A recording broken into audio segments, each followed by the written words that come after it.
Number 23, searcher intent and semantically related words. This goes back to content again, right? It's all about intent. Always a reason why you search for something. Every Google search you do, you're searching with intent. I mentioned it earlier. Generally, we tend to make decisions based on either gaining pleasure or removing pain, right? So if you're trying to do something to make your life easier, better, more fun, you're looking for pleasure. If you have a toothache and you're trying to get it taken care of, you're trying to remove pain, but you're on there searching with intent. So as a business owner, it's not enough to simply tell visitors who you are and why you're so good at what you do, right? Instead, it's more important to understand the needs, wants, and desires of your ideal customer and provide them with the information they need that makes them realize that you get them. You understand where they're coming from. You know what they're going through.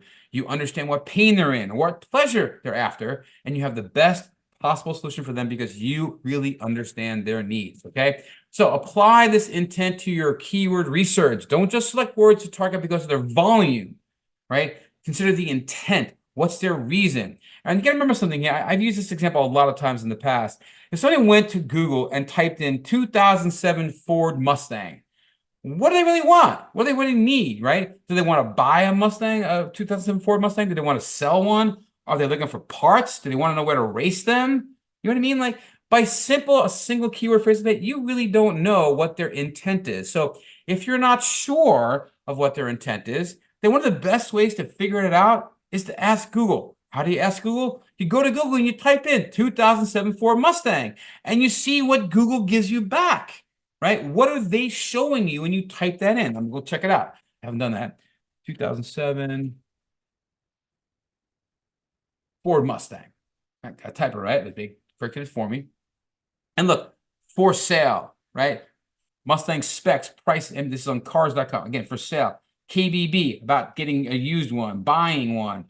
Here's a comparison. Here's a review, right? Some videos showing up there. Used Mustang, again, for sale. So it looks like in Google's estimation, right? Because they track when people type that in, they see what they click on and what they stay on, right? They see what they go to and they like. So if I was looking for parts, right, I probably wouldn't type in 2007 Ford Mustang, or at least Google's saying to me, hey, when people type in 2007 Ford Mustang, they're more likely looking to purchase or find out more information about them. Are they worth the money? That kind of thing. So always just go to Google, search, see what they are showing back. And if your type of site that you're trying to get ranked, if that type of site doesn't show up in the top 10 or top 20, well, it's unlikely a good keyword search for you to go after because it's not intending, the intention by the user isn't going to match what you've got on your website. So go after the words that have the right intent, right content that answers those questions, helps them figure out their issues or solves their problem, and understand that. If these sites are not competitors, no point in going after it, and you may need to change the way you're thinking as well. It happens a lot as well. Remember, to optimize for intent, the intent is generally one of three things. It's either navigational, informational, or transactional. Navigational is the idea to find someplace, right? You're looking for Facebook, you're looking for the Citibank login, you're looking for the White House website. That would be considered navigational, trying to get somewhere. I don't mean like Google Maps, trying to navigate to someplace directions. Just I'm trying to find someplace on the web. You're doing a search that way. It could be informational, right? The intent here is to acquire information assumed to be present on one or more web pages. So maybe you're talking about like signs of pregnancy, Austin home prices, LCD TV reviews, right? You're looking for information. You're not really looking to buy anything or purchase some stuff. Transactional, well, that intent is to do something of value, right? Get insurance quotes, buy yard signs online, subscribe to New York Times.